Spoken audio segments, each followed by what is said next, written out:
India voice, आपकी सोच, आपकी आवाज। नमस्कार, आप देख रहे हैं इंडिया वॉइस और मैं हूं आपके साथ पुष्पेंद्र चौधरी। बुलेटिन की शुरुआत करेंगे दिल्ली, उत्तर प्रदेश, पंजाब, हरियाणा से लेकर हिमाचल प्रदेश तक उत्तर भारत के ज्यादातर इलाकों में घना कोहरा सोमवार को दिखाई दिया।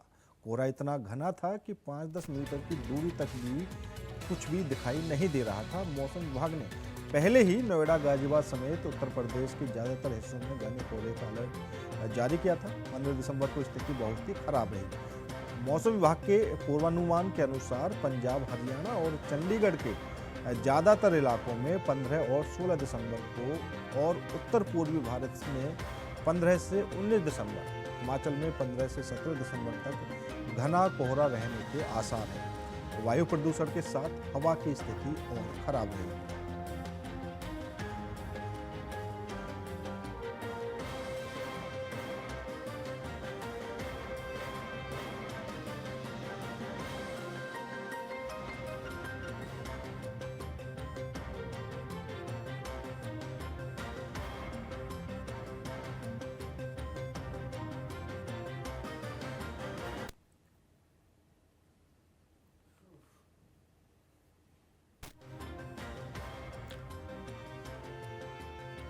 तो दिल्ली एनसीआर के कई इलाकों में घने कोहरे का कहर देखने को मिला है, जहां पर विजिबिलिटी काफ़ी कम रही और तस्वीरों के माध्यम से आप देख सकते हैं दिल्ली के वो अलग अलग इलाके हैं जहां पर घना कोहरा दिखाई दिया है। और जो मौसम विभाग ने अनुमान जताया है, बारिश से कहीं ना कहीं मौसम पलटने के भी आसार हैं।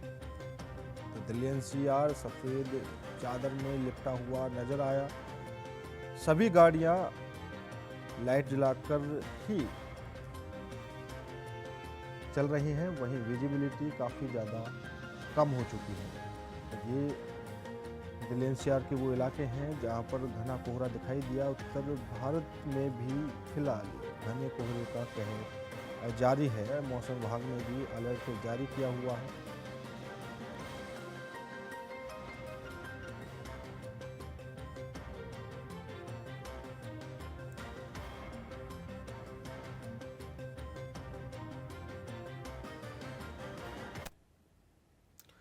बदायूं जिले में पिछले 3 दिनों से घना कोहरा लगातार बढ़ता जा रहा है, जिससे जनजीवन बुरी तरह प्रभावित हो रहा है। कोहरे के कारण सड़कों पर वाहनों की रफ्तार काफ़ी धीमी हो गई है और दृश्यता बेहद कम हो गई है। सुबह और देर रात के समय हालात सबसे ज़्यादा खराब बने रहते हैं। कोहरे के चलते ठंड का प्रकोप भी लगातार बढ़ रहा है। स्थिति यह है कि कोहरे की तीव्रता इतनी अधिक होती है कि सूर्य की किरणें दोपहर के समय ही दिखाई देती हैं। ठंड बढ़ने से लोगों को घरों से निकलने में भी काफ़ी ज़्यादा परेशानी हो रही है।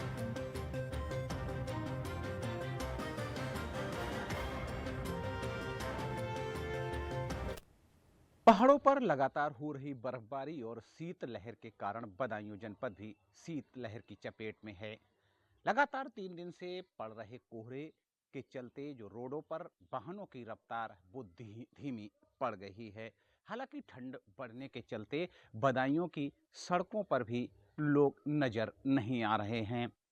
वहीं नगर पंचायत और नगर पालिकाओं की बात की जाए तो प्रशासन ने निर्देश दिए हैं कि जगह जगह अलाव की व्यवस्था की जाए और रैन बसेरों में लोगों को ठहरने के लिए व्यवस्था की जाए।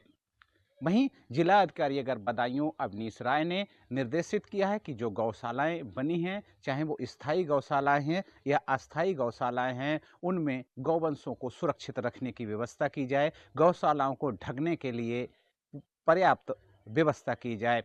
लगातार 3 दिन से जो कोहरा बढ़ा है, इसके चलते आम जनजीवन पर भी असर पड़ता दिखाई दे रहा है। वहीं अगर पारे की बात की जाए तो जिस तरह से लगातार ठंड बढ़ रही है, सर्द हवाएं चल रही हैं, इसके चलते तापमान भी न्यूनतम डिग्री पर आ गया है।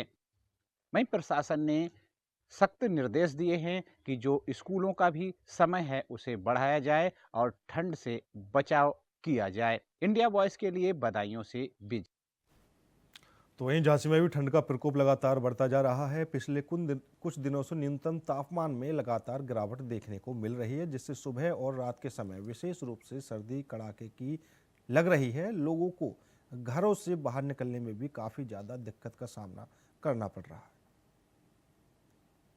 है। की ठंड पड़ रही है, कोहरे के साथ साथ जो शरद हवाएं चल रही हैं, जिसके चलते मौसम में काफी गिरावट आई है। बताते चले कि कल झांसी का न्यूनतम तापमान 10 दर्ज किया गया था, वहीं अधिकतम तापमान 26 पाया गया था। आपको बताते चले कि बढ़ती ठंड को लेकर डीएम मृदुल चौधरी द्वारा कड़े सख्त निर्देश दिए गए हैं। उन्होंने शासन और प्रशासन को निर्देश दिए हैं कि कोई भी व्यक्ति खुले में सोता नजर ना आए, अगर आता है तो तुरंत ही उसको किसी नजदीकी रेन बसेरे या शेल्टर हाउस तक पहुंचाएं। वहीं गौशालाओं को लेकर भी उन्होंने आदेश पारित किया है कि जितनी भी गौशालाएं हैं उनको सभी को कवर किया जाए, ताकि गौवंशों को ठंड सर्द हवाएं ना लगे। वहीं बताते चले कि तमाम चौराहों पर नगर निगम द्वारा अलाव की व्यवस्था की जा रही है, ताकि रात्रि में सफर करने वाले लोग जो है या ऑटो चालक है वो ठंड से बच सकें। वहीं स्कूलों पर लगातार निगरानी रखी जा रही है, मौसम को ठंडा देखते हुए स्कूल की टाइमिंग को बढ़ाया जा रहा है। वहीं देखा जाए तो जो ट्रेनें हैं वो भी काफी कोहरे के चलते लेट पहुंच रही हैं, जिनसे यात्रियों को भी काफी दिक्कत और परेशानी का सामना करना पड़ रहा है। झांसी से इंडिया वॉइस के लिए शेख गुल मोहम्मद।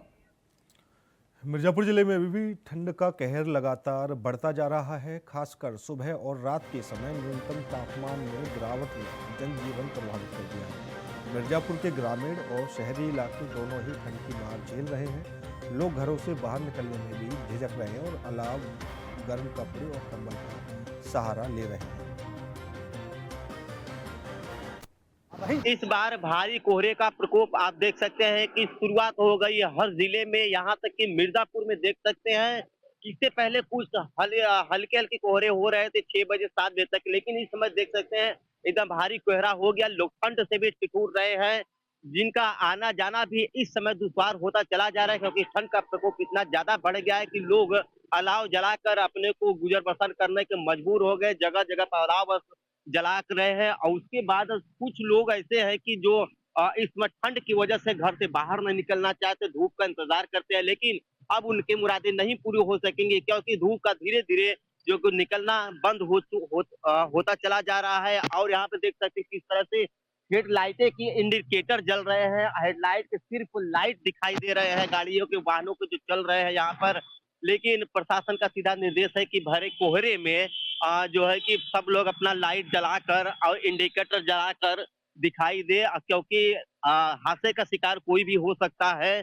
और उसके बाद देख सकते हैं सभी लोग, बच्चे लोग सुबह चलना शुरू कर दिए हैं और लोग गए कोहरे में। और यहाँ पर देख सकते हमारे पीछे सर्विस कहेंगे, यहाँ पर दिखाए कि देखिए किस तरह से लोग गाड़ी को लेके जा रहे हैं। क्या हो रहा है, ऐसा लग रहा है कि हम बिल्कुल दिन में नहीं रात में है। अब यहाँ देखिए भैया अपनी ड्यूटी पर ही सुबह निकल चुके हैं, क्योंकि पेट का सवाल होता है। ये ठंड न कोहरे का इंतजार नहीं करता है, अपनी ड्यूटी के लिए निकलते हैं। इनसे पूछते हैं कि घना कोहरा है और इसके पहले जो क्या मौसम का हाल था, कैसे निकलते थे। जी भैया क्या नाम है आपका? मेरा नाम राजू विश्वकर्मा है। तो सुबह आप इसी समय निकलते हैं कि पहली बार निकले कोहरा?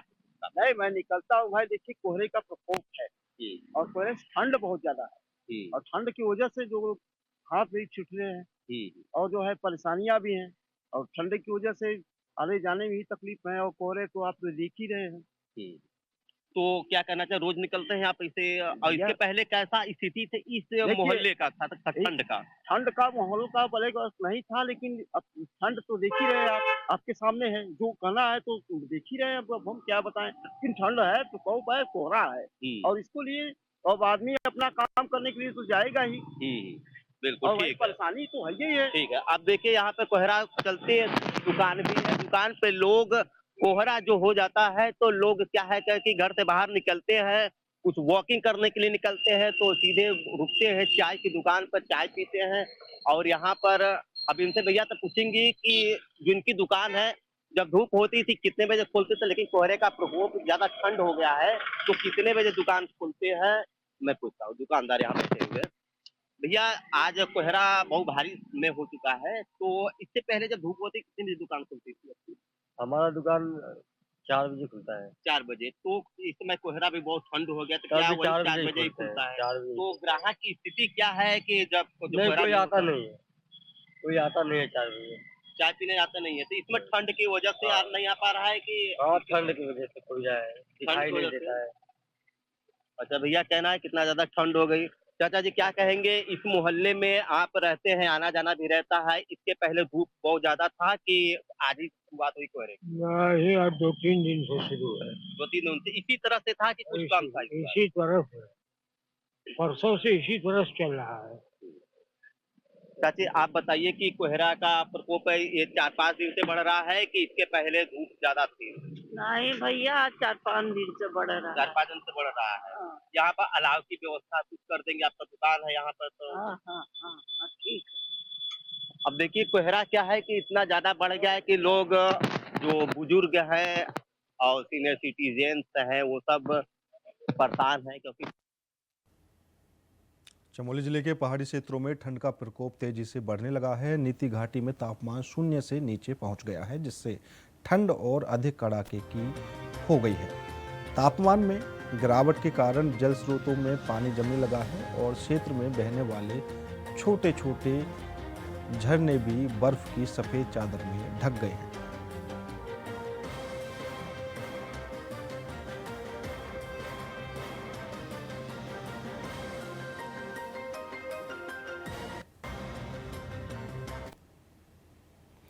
बृहद 84 कोस परिक्रमा के प्रमुख पड़ाव पुंछरी स्थित श्रीनाथ जी मंदिर परिसर में रविवार को स्वच्छता और सेवा की नई परंपरा देखने को मिली। राज्य सरकार के 2 वर्ष पूरे होने के उपलक्ष्य में आयोजित स्वच्छता नागरिक सहभागिता कार्यक्रम के तहत गृह, गोपालन, पशुपालन, डेयरी और मत्स्य विभाग के राज्य मंत्री जवाहर सिंह बेड़म ने खुद फावड़ा चलाकर और तसला उठाकर श्रमदान किया। मंत्री ने कहा कि स्वच्छता केवल औपचारिक नहीं बल्कि एक संस्कार है जो स्वास्थ्य और सकारात्मक वातावरण से जुड़ा हुआ है। हमारे स्वास्थ्य के लिए हानि पहुंचाने का काम करते हैं और जब कूड़ा करकट या गंदगी आसपास पड़ी रहती है तो वहाँ का वातावरण भी अच्छा है। इसमें डालो तसला लेकर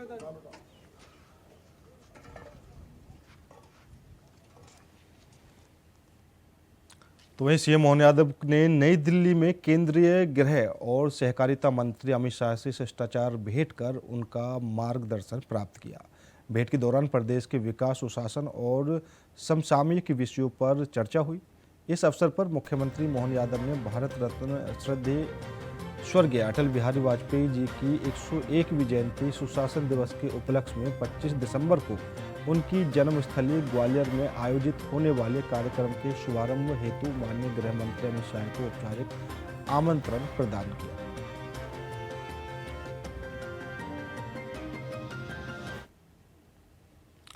मथुरा में सार्वजनिक शौचालय पर चिपकाए मोहम्मद शौचालय के स्टिकर। छाता कस्बे के शेरगढ़ चौराहे पर स्थित सार्वजनिक शौचालय पर असामाजिक तत्वों द्वारा आपत्तिजनक हरकत की गई।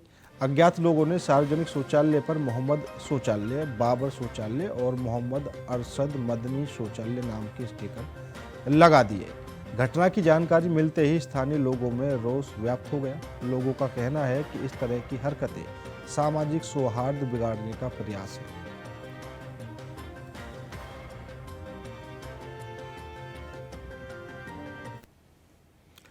आगरा में समोसे के पैसे मांगना एक दुकानदार को भारी पड़ गया। थाना शमशाबाद क्षेत्र के राजा खेड़ा मार्ग पर बाइक सवार युवकों ने दुकानदार पर फायरिंग कर दी। अचानक हुई इस घटना से इलाके में दहशत का माहौल है। फायरिंग के दौरान दुकानदार ने सूझबूझ दिखाते हुए काउंटर के पीछे छुपकर अपनी जान बचाई, जिससे वह बाल बाल बच गया। तो वहीं पीड़ित दुकानदार का आरोप है कि समोसे खाने के बाद जब उसने बाइक सवार युवकों से पैसे मांगे तो वे बौखला गई और गाली गलौज के बाद तमंचे से फायरिंग कर दी। घटना के बाद आरोपी मौके से फरार हो गए।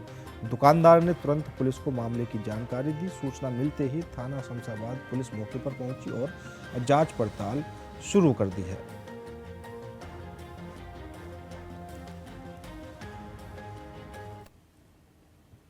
एटा में शॉर्ट सर्किट के चलते बिजली के पोल में भीषण आग लग गई, जिससे बड़ा हादसा होते होते टल गया। घटना वीरांगना अवंतीबाई लोधी स्वशासी मेडिकल कॉलेज के सामने जीटी रोड डाक बंगलिया क्षेत्र की है। अचानक बिजली के पोल से तेज लपटें उठने लगी, जिसे देख आसपास के इलाके में हड़कंप मच गया। आग लगने की सूचना मिलते ही स्थानीय लोगों ने तुरंत अग्निशमन विभाग को जानकारी दी। सूचना पर पहुंची फायर ब्रिगेड की टीम ने कड़ी मशक्कत के बाद आग पर काबू पाया।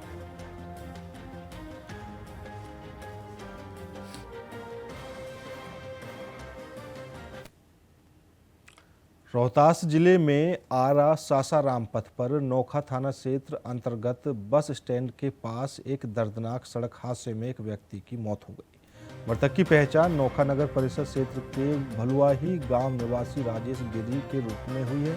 बताया गया कि वह कहीं से लौट रहे थे, तभी सासाराम से आरा की ओर जा रही एक बस ने उन्हें टक्कर मार दी, जिससे उनकी मौके पर ही मौत हो गई।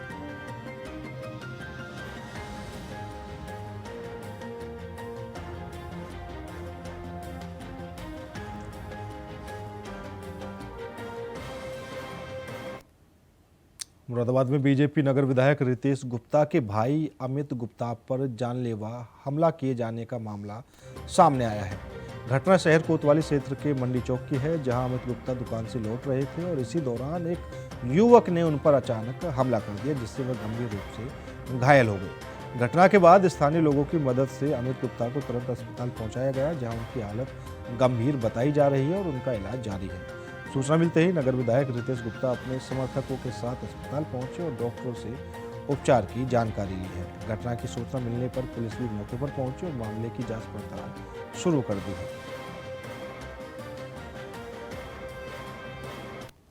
मेरे छोटे भाई अमित व्यापारी हैं, सराफे की दुकान मंडी चौक में उनकी है।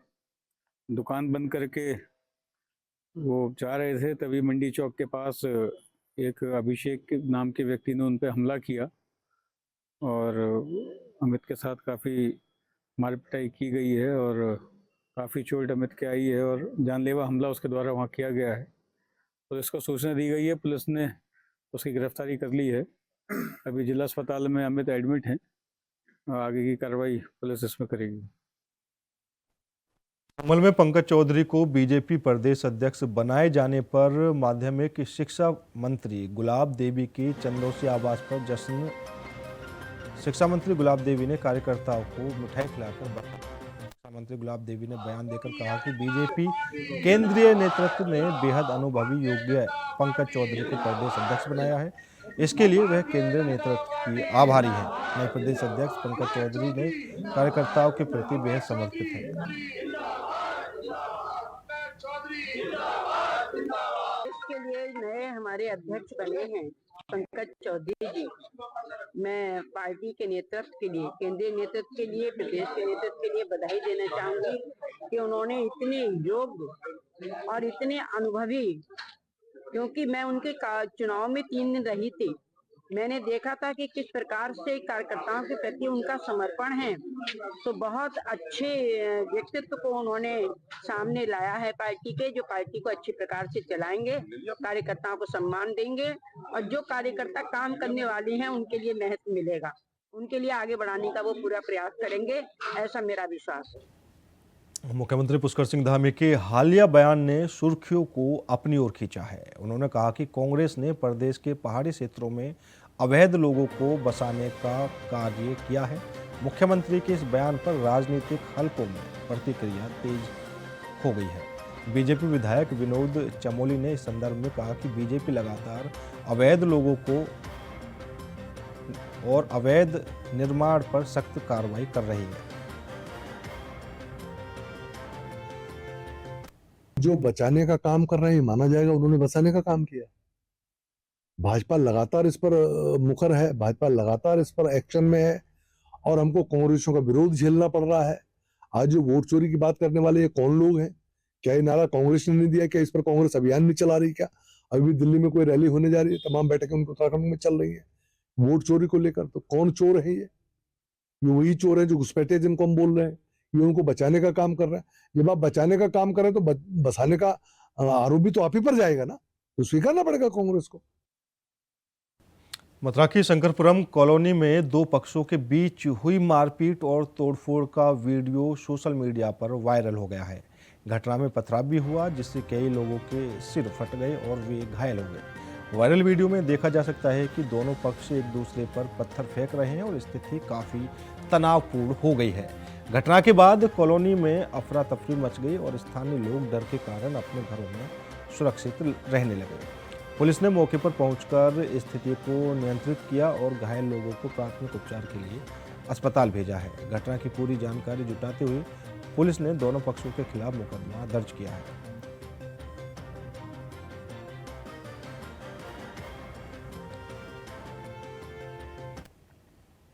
फिलहाल मेरे साथ इस बुलेटिन में इतना ही। बाकी देश और दुनिया की तमाम खबरों के लिए देखते रहिए इंडिया वॉइस।